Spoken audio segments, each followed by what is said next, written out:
ವಿಜಯಪುರ ಜಿಲ್ಲೆಯ ಇಂಡಿ ತಾಲೂಕಿನ ಹಿರೇಬೇವನೂರು ಗ್ರಾಮದಲ್ಲಿ ಶ್ರೀ ಮರಳುಸಿದ್ದೇಶ್ವರ ದೇವಸ್ಥಾನದಲ್ಲಿ ಶ್ರಾವಣ ಮಾಸದ ನಿಮಿತ್ತವಾಗಿ ಕಲಬುರಗಿ ಶರಣಬಸವೇಶ್ವರರ ಮಹಾಪುರಾಣವು ಅತಿ ಅದ್ಧೂರಿಯಾಗಿ ಯಶಸ್ವಿಯಾಗಿ ಮುಂದುವರಿಯುತ್ತಿದೆ. ಈ ಸಂದರ್ಭದಲ್ಲಿ ಆಗಮಿಸಿದ ಸಮಸ್ತ ಭಕ್ತಾದಿಗಳಿಗೆ ಪ್ರಸಾದದ ವ್ಯವಸ್ಥೆಯೂ ಸಹ ಕಲ್ಪಿಸಲಾಗಿದೆ. ಜೊತೆಗೆ ನಿನ್ನೆ ದಿನಾಂಕ 7/8/2025 ಶ್ರೀ ಬಸವೇಶ್ವರರ ಪುರಾಣದ ಸಂದರ್ಭದಲ್ಲಿ ಕಲಬುರಗಿ ಶರಣಬಸವೇಶ್ವರರ ಮದುವೆಯ ಸಮಾರಂಭವು ಅದ್ಧೂರಿಯಾಗಿ ನೆರವೇರಿತು. ಇಲ್ಲಿ ಈ ಸಂದರ್ಭದಲ್ಲಿ ಈ ಒಂದು ಮದುವೆಯ ಸಮಾರಂಭದಲ್ಲಿ ಕೇಳಿಗೆಯ ಶ್ರೀಗಳಾದ ಶ್ರೀ ಮನ್ನಿರಂಜನ ಪ್ರಣವ ಸ್ವರೂಪಿ ಶಿವಬಸವ ರಾಜೇಂದ್ರ ಮಹಾಶಿವಯೋಗಿಗಳು ಸಹ ಈ ಒಂದು ಪುರಾಣ ಕಾರ್ಯಕ್ರಮದಲ್ಲಿ ಭಾಗಿಯಾಗಿದ್ದರು. ಜೊತೆಗೆ ಆ ಮದುವೆಯು ಯಶಸ್ವಿಯಾಗಿ ನೆರವೇರಿತು. ಹಾಗಾದರೆ ವೀಕ್ಷಕರೇ, ದಿನಾಲು ಮರಳುಸಿದ್ದೇಶ್ವರ ದೇವಸ್ಥಾನದಲ್ಲಿ ನೆರವೇರುವ ಕಲಬುರಗಿ ಶರಣಬಸವೇಶ್ವರರ ಮಹಾಪುರಾಣದಲ್ಲಿ ನಾವೆಲ್ಲರೂ ಭಾಗಿಯಾಗೋಣ. ಆ ಒಂದು ಸಕಲ ಕಾರ್ಯಕ್ರಮದಲ್ಲಿ ಭಾಗಿಯಾಗಿ ತನುಮನಧನದಿಂದ ಸೇವೆ ಸಲ್ಲಿಸಿ ಕಲಬುರಗಿ ಶರಣಬಸವೇಶ್ವರರ ಕೃಪೆಗೆ ಹಾಗೂ ಮರಳುಸಿದ್ದೇಶ್ವರರ ಕೃಪೆಗೆ ಪಾತ್ರಧಾರಿ ಆಗೋಣ. ಬನ್ನಿ ವೀಕ್ಷಕರೇ, ದಿನಾಲು ನೂರಾರು ತರಹದ ಕಾರ್ಯಕ್ರಮಗಳು ಈ ಒಂದು ಪುರಾಣ ಸಂದರ್ಭದಲ್ಲಿ ನೆರವೇರ್ತಾ ಇವೆ. ಅವೆಲ್ಲವುಗಳನ್ನು ನೋಡಿಕೊಂಡು ಬರೋಣ ನನ್ನೊಂದಿಗೆ.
ಶಾಸ್ತ್ರಬದ್ಧವಾಗಿ ನಡೆದಿರ್ತಕ್ಕಂಥದ್ದು. ಯಾಕಂದ್ರೆ ಶಾಸ್ತ್ರದಿಂದ ಮಾಡಿರ್ತಕ್ಕಂಥ ಲಗ್ನನೇ ಲಗ್ನ ಅಂತಾರ.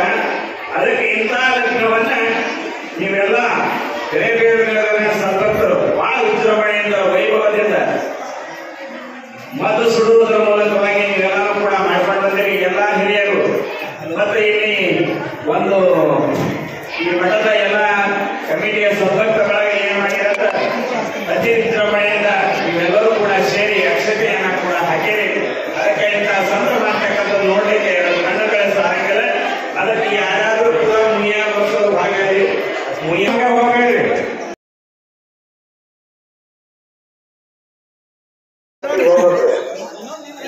ಎಲ್ಲ ತಾಯಂದಿರಿಗೆ ನೋಡ್ಬೇಕು. ಉದ್ರಿ ಒಂದ್ಸರಿ ಒಂದ್ಸರಿ ಬಿಡ್ತೇವೆ ಒಂಬತ್ತು ಉದ್ರಿ.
ವಿಚಾರ ಮಾಡಿ ಅವ್ರು ಏನ್ ಮಾಡೋದಂತ ಏನ್ ಮಾಡೋದು ಇದನ್ನ ಹ್ಯಾಂಗ ಮಾಡೋದು ಅಂತ ವಿಚಾರ ಮಾಡ್ಕೊಂಡು ತಾವೇ ಒಂದೇ ಒಂದು ಎರಡು ಮಾತಿನೊಳಗ ಇಡೀ ಪುರಾಣದ ಸಾರಾಂಶ ಹೇಳಬೇಕಂತ ಹೇಳತಂತ ಪರೋಪಕಾರಾಯ ಪುಣ್ಯಾಯ ಪಾಪಾಯ ಪರಪೀಡನಂ ಅಷ್ಟಾದಶ ಪುರಾಣೇಶು ವ್ಯಾಸಸ್ಯ ವಚನದ್ವಯಂ.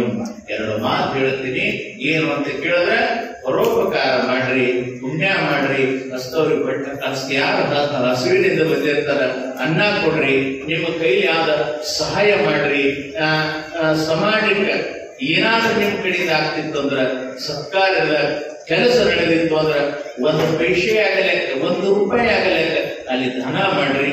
ನಿಮ್ಮ ಪುಣ್ಯ ಇನ್ನಷ್ಟು ಹೆಚ್ಚಾಗಲಿ ಅನ್ನುವಂತ ಮಾತನ್ನ ಹೇಳ್ತಾ ಬೇನೂರಿನ ಸದ್ಭಕ್ತರು ಬಹಳ ದಾನ ಧರ್ಮ ಪುಣ್ಯ ಪರೋಪಕಾರದೊಳಗ ತಲೀನರಾದವರು ಮತ್ತು ಇಲ್ಲೊಂದು ನಮ್ಮ ಆರೋಗ್ಯ ಸಂಪ್ರದಾಯದ ಪ್ರಕಾರ ಒಂದು ಶಾಸ್ತ್ರದ ಸಂಘಟನೆ ಕೂಡ ಇಲ್ಲದ ಅಂಥದನ್ನು ಕೂಡ ಇಲ್ಲಿ ಸತ್ಸಂಗ ಇಲ್ಲಿ ನಡೀತದೆ. ಆ ನಿಟ್ಟಿನೊಳಗ ಅವೆಲ್ಲ ಪುಣ್ಯಾತ್ಮರು ದಯಾವಂತರಾಗಿರುವಂತ ನಿಮ್ಮೆಲ್ಲರಿಗೂ ಒಳ್ಳೆಯದಾಗಲಿ ಅನ್ನುವಂತ ಮಾತನ್ನ ಹೇಳ್ತಾ ಇವತ್ತು ವಿಶೇಷವಾಗಿ ಶರಣ ಬಸವೇಶ್ವರ ಪುರಾಣದ ಒಳಗ ಮದುವೆ ಸಮಾರಂಭ ಬಹಳ ಅದ್ದೂರಿಯಾಗಿ ಶರಣಪ್ಪನ ಆ ಕಾಲದೊಳಗೆ ಮದುವೆ ಮಾಡೋದು. ಅವಾಗೆಲ್ಲ ಮದುವೆ ಮಾಡೋದಂದ್ರೆ ಬಹಳ ದೊಡ್ಡ ಹೋರಾಟ ಇತ್ತು. ಈಗ ಮದುವೆ ಏನಿಲ್ಲ, ರೊಕ್ಕ ಇದ್ರೆ ಯಾದಿ ಮ್ಯಾಗ ಶಾದಿ ಮುಗಿದು ಬಿಡುತ್ತದೆ, ಎಲ್ಲಾನೇ ಮುಗೀತು. ಅವಾಗ ಹಾಗಿದ್ದಿಲ್ಲ. ಮದುವೆ ಅದಂದ್ರೆ ಆ ಯಾರ ಮನೆಯೊಳಗ ಮದುವೆ ಅದ ಅಂತ ಕೇಳಿದ್ರ ಇಡೀ ಊರೆಲ್ಲ ಅವ್ರ ಮನೆಯೊಳಗೆ ಇರ್ತಿತ್ತು. ಇವತ್ತು ಹಾಗಿಲ್ಲ. ಬಾಜು ಮನೆಯೊಳಗ ಏನಾರೇ ಆಗ್ಯದ ಅಂತಂದ್ರೆ ಬಾಗ್ಲ ಕೊಡುವಂತ ಪ್ರಸಂಗ ಇವತ್ತದ. ಅದು ಆಗಬಾರದು. ಯಾಕಂದ್ರೆ ನಮ್ಮಲ್ಲಿ ಏನದ, ತಾಳ್ಮೆ ಹೋಗಿಬಿಟ್ಟದ, ತಾಳ್ಮೆ ಹೋಗ್ಯದ, ಪ್ರೀತಿ ಹೋಗ್ಯದ, ವಿಶ್ವಾಸ ಹೋಗ್ಯದ. ಅದು ಬೈತು ಅಂದ್ರೆ ಮನುಷ್ಯ ಬದುಕುದು ಕಷ್ಟದ, ಮನುಷ್ಯ ಸಂಘಜೀವಿ ಅದನ. ಅದಕ್ಕೆ ತಾಳ್ಮೆ ಬೇಕು, ಸಮಾಧಾನ ಬೇಕು, ಸಂಘಜೀವಿ ಆಗಬೇಕು. ಅಂದ್ರ ಎಲ್ಲವೂ ಕೂಡ ಒಳ್ಳೇದಾಗ್ತದೆ ಅಂತ ಸದ್ಬುದ್ಧಿ ಮರುಳಸಿದ್ದೇಶ ನಿಮಗೂ ನಮಗೂ ಕೊಡ್ಲಿ ಅಂತ ಹೇಳ್ತಾ ನಾನು ಬಂದಿದ್ದ ಉದ್ದೇಶ 2 ಮಾತಿನೊಳಗ ಹೇಳೋದು ಅಂತಂದ್ರ, ಕೇಳಿಗೆ ಮಠದೊಳಗ ನಾವೊಂದು ದೊಡ್ಡ ಕಾರ್ಯಕ್ರಮ ಹಾಕೊಂಡಿದ್ವಿ. ಅದು ಯಾವಾಗ ಅಂತ ಕೇಳಿದ್ರೆ ನವೆಂಬರ್ ಮತ್ತು ಡಿಸೆಂಬರ್ ಒಳಗೆ. ಡಿಸೆಂಬರ್ 12 ಹಿಡ್ಕೊಂಡು ಜನವರಿ 1 ತನಕ 21 ದಿನದ ಪರ್ಯಂತರವಾಗಿ ಬಸವ ಮಹಾಪುರಾಣ, ಅದು ಉಪ್ಪಿನ ಬೆಟ್ಟಿಗೇರಿಯ ಕುಮಾರ ವಿರೂಪಾಕ್ಷ ಮಹಾಸ್ವಾಮಿಗಳಿಂದ ಆ ಪುರಾಣ ಅಲ್ಲಿ ನಡೀತದ. ಆಮೇಲೆ 21 ದಿನದ ಪರ್ಯಂತರವಾಗಿ ಗಡಿಗೌಡಗವಾದ ಶಾಂತವೀರ ಶಿವಾಚಾರ್ಯರಿಂದ 21 ಹಳ್ಳಿ ಸಂಚಾರಿ ಬಸವ ಪುರಾಣ ಅಂತಕ್ಕಂಥದ್ದು, ಅದು 21 ದಿನ. ಅದು